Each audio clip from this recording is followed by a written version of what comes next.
Pessoal, bem-vindos a mais um podcast da Rafus Press, mais um Biblioteca Submersa. O ano está acabando, tem várias leituras que eu realizei esse ano, precisava fazer a resenha, mas enfim, né, o tempo é escasso, nem sempre dá para a gente se programar para isso, né? E também eu comecei a recuperar algumas leituras do passado, que eu acho que são importantes e que, enfim, marcaram muito a minha própria ah, trajetória como leitor, como editor, como autor, enfim, né? Já recuperei alguns aqui, alguns desses livros, né? Esse ano, né? Um ano nostálgico. Recuperei, por exemplo, o Curto Verão da Anarquia, do Hans Magnus Enzensberger, que faleceu recentemente, sem uma nota na imprensa brasileira, como se o autor não existisse, simplesmente o maior poeta em língua alemã depois da Segunda Guerra Mundial, né? No pós-guerra. Uh, enfim, né? Só abaixo aí do próprio Brecht e de outros poetas, enfim, de anteriores à guerra, né? Segunda Guerra. Mas enfim, um grande poeta, um grande autor que foi relegado ao esquecimento e falta de tradução e tudo mais. Temos que evitar que isso aconteça com outros grandes autores, como o que eu vou tratar aqui, né? Que é justamente Roberto Bolanho, autor chileno, e que escreveu uma série de obras-primas de quilate espetacular, né? É um autor, eu vou comentar um pouco alguns aspectos da obra dele, né? Mas basta dizer que é um autor que trabalha muito bem a ironia, ele tem um jogo, né, de ironia que é muito, muito sofisticado. E ele, o testamento literário dele é um livro chamado 2666, que foi lançado em 2004. Um ano depois da morte dele, ele morreu em 2003. Ele é aqueles autores que morrem no limiar do século, de 2 séculos, né? Como aconteceu com Nietzsche, com outros autores assim. Nietzsche morreu em 1900, 1899, enfim, né? No limiar, né? De um século para o outro. E o que acontece é que o nosso amigo Bolanho também.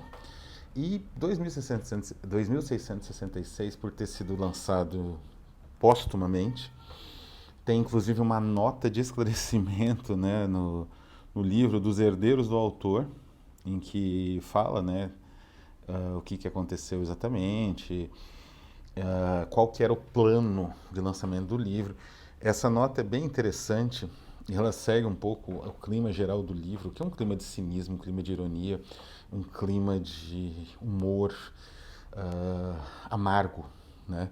Não é um humor negro, não é um humor irônico, puramente aquela ironia de salão, é um humor amargo, é a percepção amarga da própria, digamos assim, de como a própria sociedade humana, não importa em qual âmbito, se da arte, da política ou digamos assim, da investigação, da tentativa de manter essa estrutura social coesa, essa arte, uns fogos aqui, essa arte está, digamos assim, esses esforços estão fadados ao fracasso. E isso é engraçado, né, de certa forma. Nessa nota, os herdeiros explicam que o Bolanho deixou essa obra gigantesca escrita para meio que garantir o futuro dos filhos, já que ele sabia que estava muito doente, que ele, né, provavelmente faleceria ali a pouco tempo, então ele queria garantir pelo menos a sobrevivência dos filhos, né?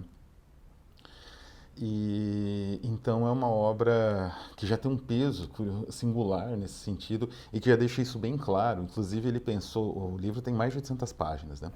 Ele pensou inicialmente em dividir a estrutura do livro em 5 partes, que seriam as 5 livros diferentes, né? Numa caixa, enfim, alguma coisa assim com acabamento. Esse era o projeto que ele tinha enviado para a Cátedra, que era a editora dele, né? Ah, eles resolveram, nessa nota explica que eles resolveram publicar tudo junto, e é um livro simplesmente fenomenal. Assim. Provavelmente é a melhor obra publicada no século XXI, sem sombra de dúvida. Acho que não tem concorrência factível com o nível de excelência dessa narrativa, desse livro. É, de longe, é a melhor obra do século XXI, né? Foi publicada ali no início, bem no início, né? Provavelmente foi escrita anos e anos antes. E de um autor que tem uma visão muito singular da própria realidade política social da América Latina e um pouco, né, geral. E é interessante como essa visão ela é formada por uma série de autores europeus que ele procede àquilo que muitas vezes ficou só na teoria dos modernistas brasileiros, da antropofagia, né, ou essa deglutição dos valores estéticos de outro país. Isso, em geral, como eu falei, no caso brasileiro, ficou um pouco só meio no discurso, mas o Bolanho procede a essa deglutição. Então, por exemplo, um autor que ele utiliza muito bem, ele cita quase como um personagem alguns textos dele, né? É o Ernest Junger, que eu também comentei aqui, um dos também grandes gênios do século XX. É problemático, mas inegavelmente um autor digamos assim, de peso, um autor de uma qualidade assim, potencialmente superior a vários outros autores aí digamos, na banca geral da cultura literária do século XX. E o Junger, ele é absorvido pelo Bolanho de uma maneira tão irônica que mais ou menos o Bolanho deixa meio claro essa absorção e deixa meio claro também o significado político de tudo isso, porque obviamente o Junger foi um autor que teve uma influência decisiva na formação do Terceiro Reich, embora ele não tenha participado nem do partido nazista, nunca foi membro, e também não tenha tido um cargo, digamos assim, um cargo político, né, dentro do Estado nazista, mas ele formatou, né, uma cultura que chegaria ao nazismo. O Bolanho sabe de tudo isso e ele usa essa literatura de uma forma irônica, até a partir dos títulos, né? Desde os Detetives Selvagens até o Terceiro Reich. E no 2666 ele faz algo que é simplesmente genial. Tem esse autor, que é o Archambaud, que ele é meio que uma mistura de Stefan George, que eu também já comentei aqui recentemente, mas não um livro dele, mas um livro sobre ele, né? Com Ernest Junger. E é uma das coisas é um dos retratos da academia, da pesquisa acadêmica em literatura, mais cínicos, mais irônicos e mais perfeitos que eu já li em toda a minha existência. Assim. É simplesmente genial. Só esse pedaço, né? Que aliás é complexo, né? Porque ele tem, na verdade, duas partes. Eu já vou entrar nesse assunto. Falar um pouco da estrutura do romance. Mas só essa primeira parte, que é a parte dos críticos, né? Ela já é absolutamente genial, porque ali ele condensou toda uma percepção de como funciona os meandros da pesquisa acadêmica em termos de status, em termos de inveja entre grupos, em termos de disputas. É de tirar o fôlego a leitura dessa primeira parte, né? Inclusive, eu me lembro que eu li o 2666, o exemplar que está disponível na biblioteca da UIEL. Eu li durante o meu doutorado. E enfim, tinha um monte de atividade de doutorado e voltava cansadíssimo, né? Carregando aquele livro 200 quilos, né? Que era gigantesco. E pegava lá o Massa Crítica para voltar para São Paulo. E mesmo cansado, né, que em geral você pega, senta e dorme, eu ainda conseguia ler várias e várias páginas porque era simplesmente de tirar o fôlego, né, a leitura do, do Bolanho. Mas vamos então, eu elogiei tanto o livro e comentei ele meio que aos arredores, vamos atacar um pouco mais a estrutura do livro. Então, 2666 é uma narrativa entrecruzada de vários planos.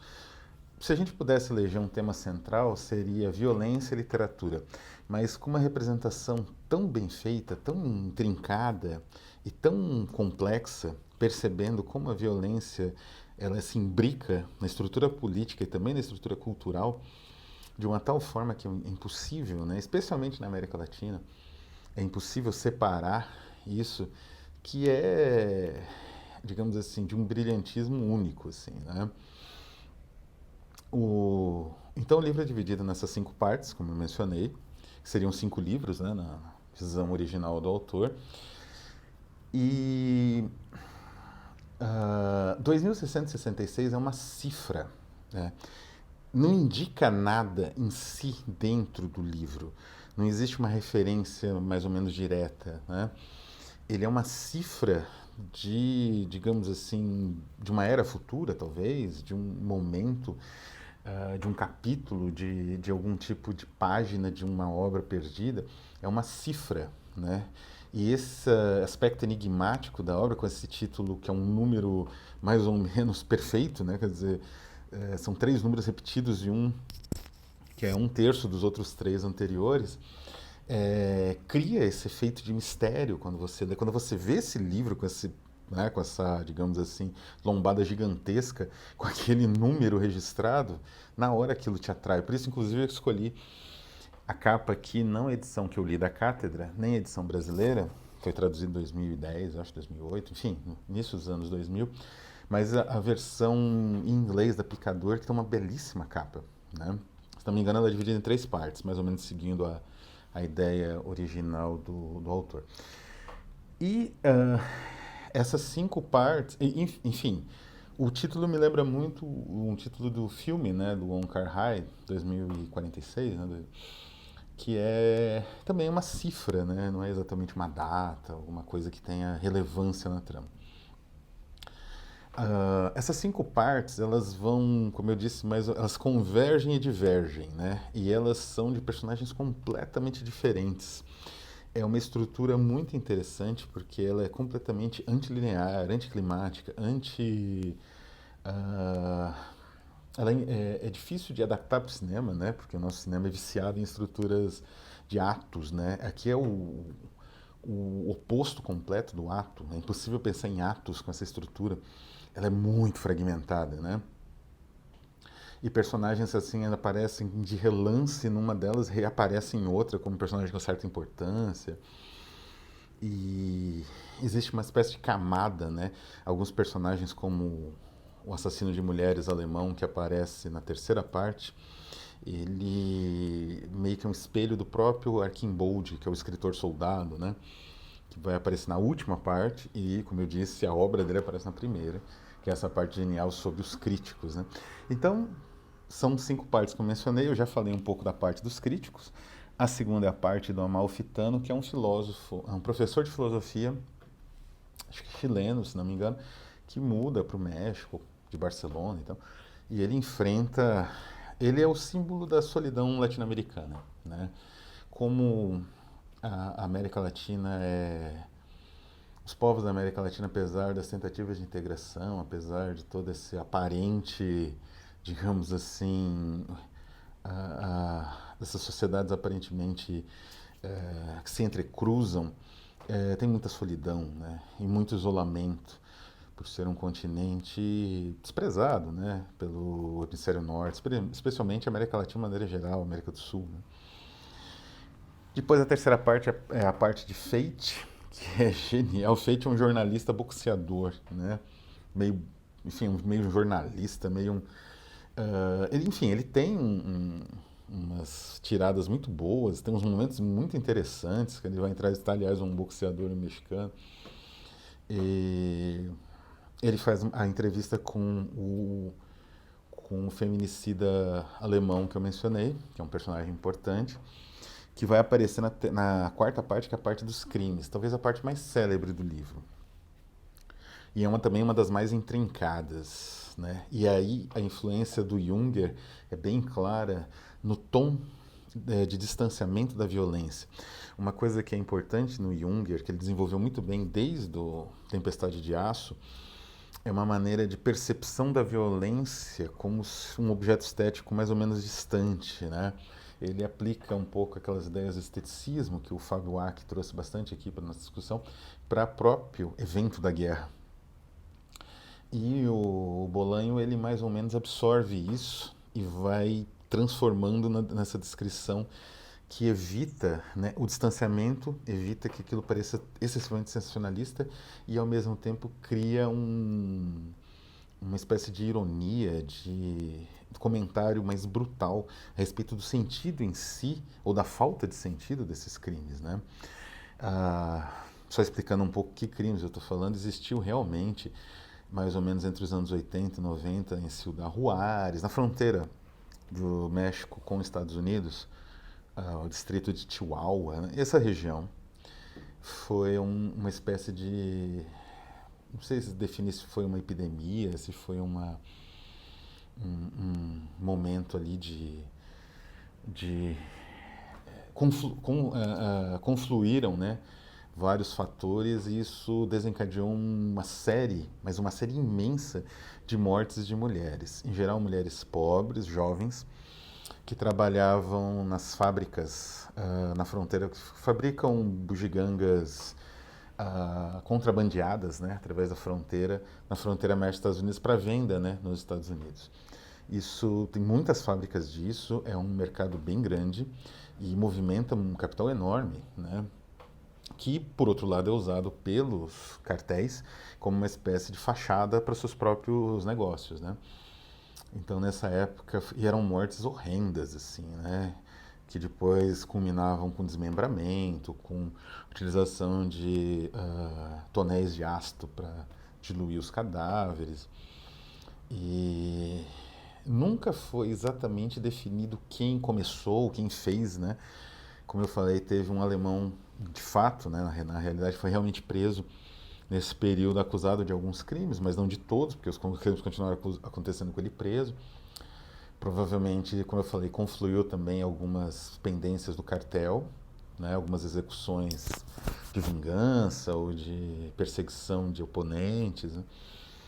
Enfim, mas isso aconteceu durante um bom tempo e marcou de um modo terrível a história dessa região fronteiriça, que é muito violenta, tem, enfim, uma região também que as pessoas utilizam bastante para passar a fronteira ilegalmente, né?